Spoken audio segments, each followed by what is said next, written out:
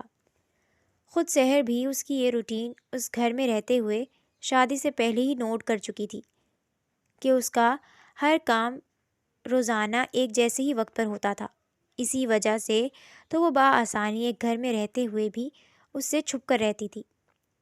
وہ عالم کے سونے کے بعد کمرے میں جاتی تھی اور صبح اس کے اٹھنے سے پہلے ہی باہر آ جاتی۔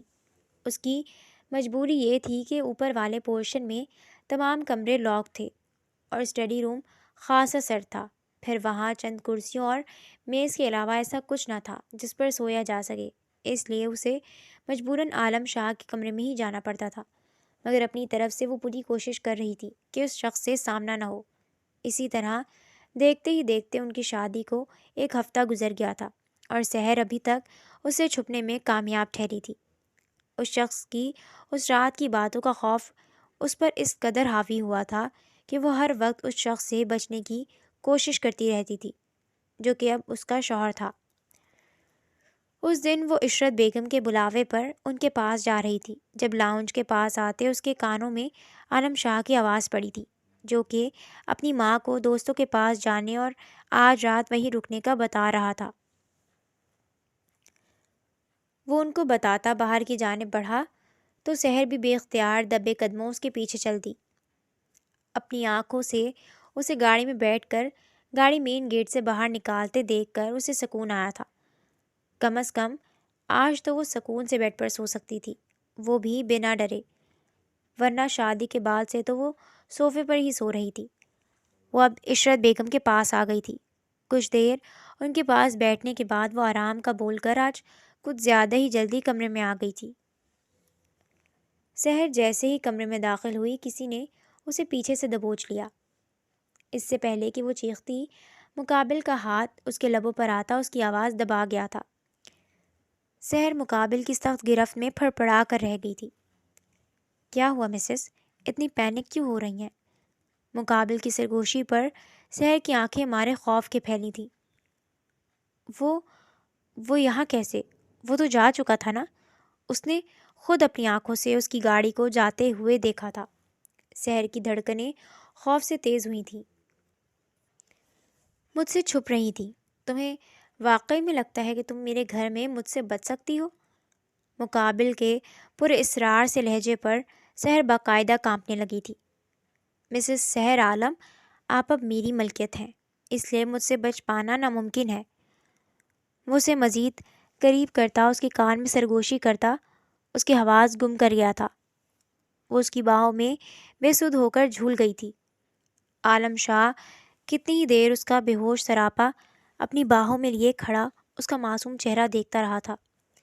اس کی مدھم چلتی سانسوں کا رقص بغور سنتے وہ اس کے نازک سراپے کو باہوں میں بھرے اب اپنے بیڈ کی جانب بڑھتا اسے بیڈ پر لٹا گیا تھا۔ اس پر کمفرٹر اڑا کر وہ اب سامنے ہی سنگل صوفے پر بیٹھ کر اس کے بے ہوش وجود کو دیکھنے لگا۔ اس رات کے بعد سے جہاں سحر کے خوف میں مزید اضافہ ہوا تھا، وہیں پر عالم شاہ نے اسے اس کے حال پر چھوڑ دیا تھا۔ اس نے دوبارہ نہ تو اس کے سامنے آنے کی کوشش کی تھی اور نہ ہی اسے کبھی مخاطب کرنے کی۔ اسی طرح سے ان کی شادی کو دیکھتے ہی دیکھتے 1 ماہ گزر گیا تھا، اور اب تو عشرت بیگم اور ملازمین بھی محسوس کرنے لگے تھے کہ ان دونوں کے درمیان کچھ نہ کچھ گڑبڑ ہے۔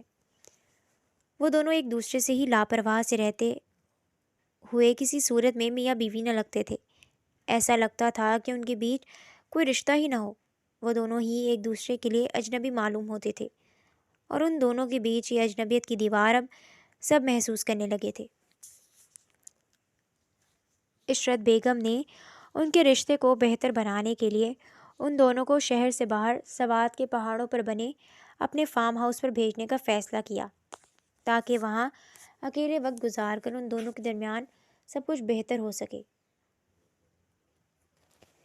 عشرت بیگم کے حکم پر وہ دونوں ہی اپنا سامان پیک کر کے سوات کے لیے نکل گئے تھے۔ وہاں پہنچ کر عالم شاہ اس سے کچھ بھی بولے بغیر اپنے کمرے کی جانب بڑھ گیا۔ جس دن سے وہ بے ہوش ہوئی تھی، اس دن کے بعد سے عالم شاہ اس کی ذات سے مکمل طور پر لا تعلق ہو گیا تھا۔ اب بھی وہ سارا راستہ خاموش رہا تھا، جیسے وہ اکیلا ہو، اور یہاں آ کر بھی اسے اگنور کرتا وہ اپنے کمرے کی جانب بڑھ گیا۔ جیسے شادی سے پہلے وہ اس کی ذات و وجود سے لاپرواہ رہتا تھا، اب بھی ویسے ہی رہنے لگا تھا، جیسے سحر کو جانتا ہی نہ ہو۔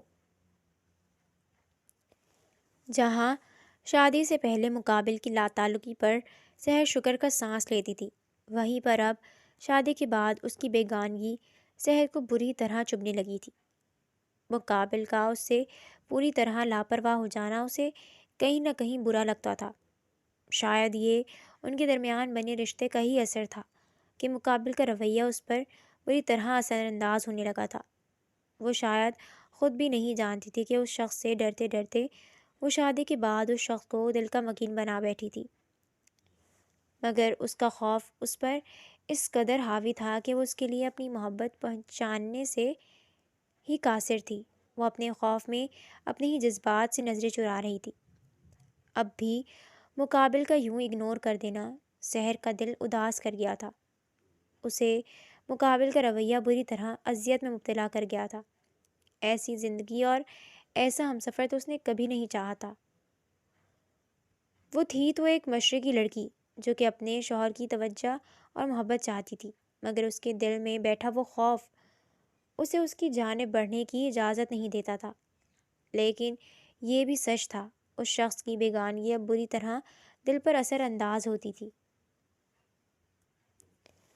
سحر نے ایک نگاہ اس بڑے سے فارم ہاؤس کے وسیع لاؤنج میں ڈالی، اور پھر سامنے ہی قطار میں بنے بے شمار کمروں کو دیکھا، جس میں سے ایک کمرے میں وہ ستم گر بند ہو گیا تھا۔ سحر کو اتنے بڑے سے ویران فارم ہاؤس میں خوف سا محسوس ہوا تھا۔ ویسے تو وہ بنگلو بھی کافی بڑا تھا، مگر وہاں پر عشرت بیگم اور ان کے شوہر ہوتے تھے، پھر ملازمین کی ایک فوج ہوتی تھی۔ لیکن ایک تو یہ فارم ہاؤس اس قدر سنسان اور ویران علاقے میں واقع تھا، اور دوسرا یہاں کوئی زیرو موجود نہ تھا۔ پھر نئی جگہ پر یوں خود کو تنہا محسوس کرتے ہوئے سحر کے خوف سے رونگٹے کھڑے ہو رہے تھے۔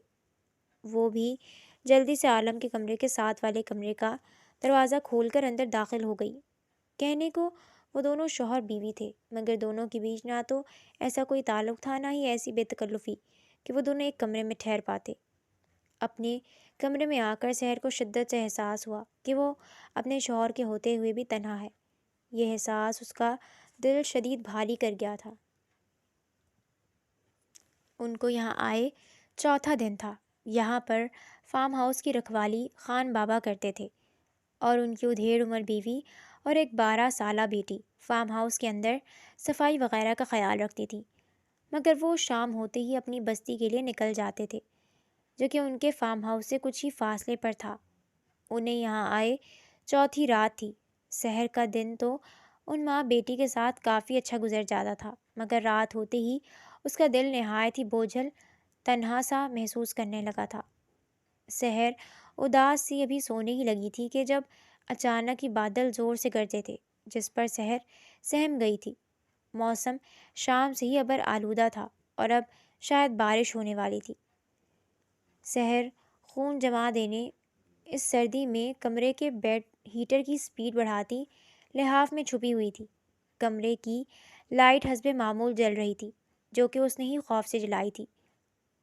وہ یہاں آ کر رات کو لائٹ آن کر کے ہی سوتی تھی، جب اچانک سے باہر سے آتی خوفناک طوفانی آوازوں کے ساتھ لائٹ ہی چلی گئی، جس پر سحر بری طرح ڈرتی اپنے آپ میں ہی سمٹنے لگی۔ مگر باہر سے آتی خوفناک آوازوں کے سبب وہ زیادہ دیر خود پر قابو نہیں پا سکی تھی۔ وہ اس اندھیرے اور خوفناک طوفان کے خوف سے چیخ کر کمرے سے نکلتی ساتھ والے کمرے میں آئی تھی، جہاں عالم اس سب سے انجان نیند میں گم تھا۔ سحر چیخ کر اسے پکارتی اس کی جانب بڑھی تو وہ ہڑبڑا کر نیند سے جاگا اور پریشانی سے اسے رات کے اس وقت اپنے کمرے میں دیکھنے لگا۔ میں یہاں سو جاؤں؟ مجھے اکیلے ڈر لگ رہا ہے۔ سحر نے اس کے دیکھنے پر سر جھکائے کانپتے ہوئے پوچھا، تو عالم اس کی حالت دیکھ کر لب بھینچ کر اسے اجازت دے گیا۔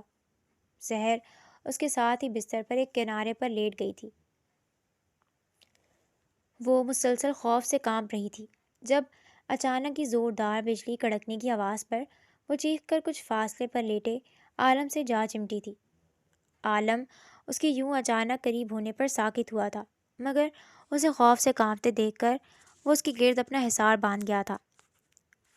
سحر، ان دونوں کو کتنے ہی لمحے گزر گئے تھے ایک دوسرے کے حصار میں، خاموشی سے لیٹے ہوئے، مگر نیند دونوں کی ہی آنکھوں سے دور تھی، جب اچانک عالم شاہ اسے سرگوشی کی صورت میں پکارتا ہے۔ اس کی پکار میں جیسے صدیوں کی تھکن تھی۔ جی؟ سحر کی حلق سے بس دبی ہوئی سی جی ہی نکلتی ہے۔ کیا میں واقعی میں اتنا خوفناک ہوں کہ آپ مجھے اپنے شوہر قبول کرنے سے ڈرتی ہیں؟